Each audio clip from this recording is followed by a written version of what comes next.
তো হ্যালো বন্ধুরা, কেমন আছে? আশা করি তোমরা ভালো আছো। এইভাবে তোমরা যদি চিলি মটন বানাতে চাও তাহলে আমাদের রেসিপিটা অবশ্যই ফলো করবে। দেখতে পাচ্ছ কি সুন্দর লাগছে। চলো ভিডিওটা শুরু করি। তো ভিডিওটা শুরু করতে আমরা দিয়েছি 1 কিলো ফ্রেশ মটন।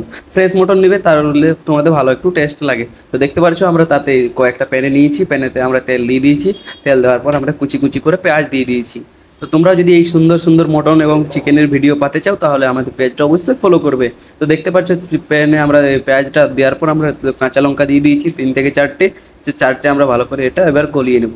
তো গলিয়ে যখন 50% গলা হয়ে যাবে পেঁয়াজটা, তখন আমরা এটা উঠিয়ে নেব। তো উঠার দেখতে পাচ্ছ আমরা এভাবে উঠিয়ে নিয়েছি। তো তোমরা এভাবে আমরা বানিয়ে নেবে চিকেন এবং মটন রেসিপি আমি দিতে থাকি। তো তোমরা বানাবে অবশ্যই, অবশ্যই ট্রাই করবে তারপরে দেখবে। তারপর আমরা এই পেঁয়াজ এবং লঙ্কার ভাজাটা আমরা একটা গ্রাইন্ডার দিয়ে দিয়েছি। তারপর গ্রাইন্ডার দেওয়ার পর আমরা এটা ধনিয়া দিয়েছি। ধনিয়া দিলে একটু টেস্টটা আলাদাই লাগে। তো দেখতে পাচ্ছ আমরা ধনিয়া দেওয়ার পর আমরা একটা লোহার কড়াতে আমরা সরষের তেল দিয়ে দিয়েছি মটন বানানোর জন্য। তো সরষের তেল দেওয়ার পর আমরা এটা দিয়ে দেবো কুচি কুচি একটু দিয়ে দিয়েছি আমরা জিরে। তো জিরে দেওয়ার পর আমরা দারচিনি দিয়ে দেবো। দারচিনিগুলো আমরা ভালো করে এটা ভেজে নেব। তো দেখতে পাচ্ছ তোমরা এভাবে ভেজে নেবে। তারপরে আমরা একটা পরিমাণে, তো তোমরাও কাঁচা লঙ্কাগুলো এভাবে ফেড়ে নেবে আর তারপরে এটাতে ভেজে নেবে। তো দেখতে পাচ্ছ ভাজা আমাদের প্রায় হতেই চললো। তো দেখতে পাচ্ছ যখনই তোমাদের একটু কড়াইতে জিরাগুলো লাল লাল হবে তখন এটাতে দিয়ে দিবে আমরা বিলাতি কাটা। তো আমরা এখানে 2টা বিলাতি নিয়েছি। তো তোমাদের জায়গায় তোমাদের বিলাতিকে কী বলে তোমরা অবশ্যই কমেন্ট করবে, কিন্তু আমাদের এখানে বিলাতি বলে। তো দেওয়ার পরে দিয়ে দিয়েছি আমরা আদা রসুনের পেস্ট। তোমরাও এটা আদা রসুনটা অবশ্যই সিলে বেটবে, তাতে একটু স্বাদটা ভালো লাগে। তো সিলে বাটা আমরা আদা রসুনের পেস্ট দিয়ে দিয়েছি। তারপর দেখতে পাচ্ছ কি সুন্দর গ্রেভিটা একটু মোটা মোটা বনে গেছে। এটা তো কিছুই না, তারপরে যেটা আমরা পেস্ট বানিয়ে রেখেছি ওটা দিলে আরও মজাদার লাগবে। তারপর দিয়ে নিয়েছি আমরা হলুদ, হলুদ পাউডার দিয়ে দিয়েছি। তারপরে দিয়ে দিয়েছি লঙ্কা গুঁড়ো। লঙ্কা গুঁড়ো দেওয়ার পর আমরা এটাতে দিয়ে ভালো করে মিক্স করে নেবো। এভাবে তোমরা মিক্স করে নেবে এবং মজাদার মটনের বানিয়ে নেবে। মটন রেসিপি দেখতে পাচ্ছ কি সুন্দরটাই না লাগছে। মশলাটা হয়ে গেছে প্রায় রেডি। তাতে দিয়ে দিব আমরা এবার পেঁয়াজ। পেঁয়াজটা আমরা আগে কিন্তু ইউজ করিনি, আমরা পরে ইউজ করছি। তো তোমরা এভাবে পরে ইউজ করবে। পরে ইউজ করলে তবেই তো চিলি চিকেনের একটা টেস্টটা আলাদা লাগবে। তো দেখতে পাচ্ছ মশলাটা এবার পেঁয়াজটা ভালো করে মিক্স করে নেব। তো মিক্স করে নিচ্ছি, এভাবে তোমরা মিক্স করে নেবে পেঁয়াজ এবং মটন মশলাটা। তারপরে আমাদের মটনটা খেলতে শুরু হবেই। মটন আমরা মটন বানাচ্ছি মানে মটন তো হবেই। দেখতে পাচ্ছ কি সুন্দর নাই মটনটা বনবে। তোমরা এবার বাড়িতে বানিয়ে নিতে পারবে এই সুস্বাদু এবং রেস্টুরেন্টের মতো মটন। মটন এবার ছোটো মোটো তোমরা দোকানে খেয়েছোই, কিন্তু অতটা স্বাদ নেই। তোমাদের বাড়িতে বানাবে তার থেকেও 4 গুণ বেশি স্বাদ লাগবে। তা তারপর আমরা মটনটা ইউজ করে নিয়েছি। তোমরা স্বাদ মতো নুন দিয়ে দিবে। আমরা এখানে 3 চামচ মতো নুন ইউজ করেছি 1 কিলো মটনে। তো দেখতে পাচ্ছ আমরা মটনটা এবার মশলাটার সঙ্গে ভালো করে মিক্স করে নেব।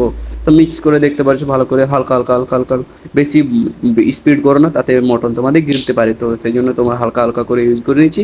দেখতে পাচ্ছ কি সুন্দরটা গ্রেভিটা একটু হালকা হালকা তেল ছাড়ছি গো।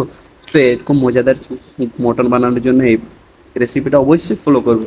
তো দেখতে পাচ্ছ মটন আমরা পেঁয়াজটা ভালো করে মিক্স করে দিয়েছি। মিক্স করে দেওয়া আমরা কুটে রাখা ওই পেস্টটা আমরা এটাতে ইউজ করব। আর তোমাদেরকে আগে আমি বলেছিলি অবশ্যই যে পেঁয়াজটা আমরা দেওয়ার কারণ হচ্ছে মোটা একটু, গ্রেভিটা একটু মোটা হবে। তো এবার এটা দিয়ে দেবো এবং ধনিয়া পাতার স্বাদটা কি লাগবেই না, ও হো হো। তোমরা একবার খাবে তারপর বলবে। তারপর দেখতে পাচ্ছ আমরা 25 থেকে 30 মিনিটের মতো আমরা এটা সিদ্ধ করে নিয়েছি। তারপরে দিয়ে দিয়েছি লঙ্কা গুঁড়ো। তারপরে জিরে ধনের পাউডার মিক্স দিয়ে দিয়েছি।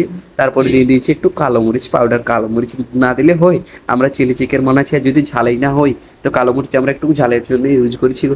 তো তোমরা এভাবে কালো মরিচ একটু পাউডার দিয়ে দেবে। তো আমরা দেখতে পাচ্ছ চিলি মটন আমরা এই বানাচ্ছি, তো কি সুন্দরটাই বানবে। তো দেখতে পাচ্ছ মোটা মোটা কি সুন্দর গ্রেভি বানিয়ে গেছে। তা আমরা ওটা সিদ্ধ করে নিয়েছি। তোমরাও চাইলে 20 থেকে 25 মিনিট মতো সিদ্ধ করে নেবে, বুঝলে। তো দেখতে পাচ্ছ কি সুন্দর মোটা মোটা গ্রেভি, আহা! এত সুন্দর মোটা মোটা গ্রেভি খাতে কারই না ভালো লাগবে। তো দেখতে পাচ্ছ ভালো ভালো করে নাড়তে থাকবে, নাড়তে নাড়তে মিক্স করবে। এবং তোমরা কোথা থেকে ভিডিওটা দেখছো অবশ্যই কমেন্ট করবে। এবং ভিডিওটা তোমাদের দেখার জন্য অনেক অনেক অনেক অনেক অনেক ধন্যবাদ।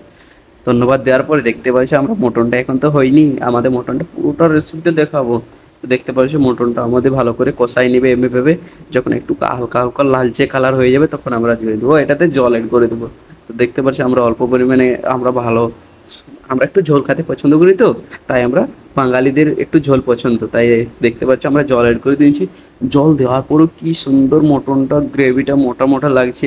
তার উপরে দিয়ে দিয়েছি আমরা একটু গরম মশলা। গরম মশলাটা স্বাদটাই আলাদা বাড়িয়ে দেয়।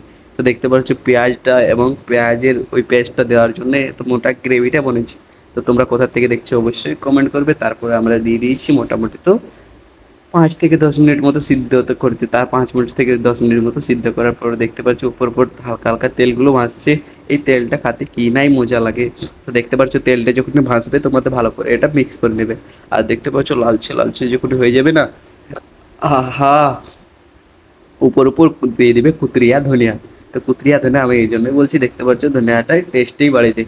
লাস্টে লাস্টে আসবে কিন্তু টেস্টটা এতটাই বাড়িয়ে দিবে কি যে তোমার ধনিয়ার নাম করবে থ্যাংক ইউ।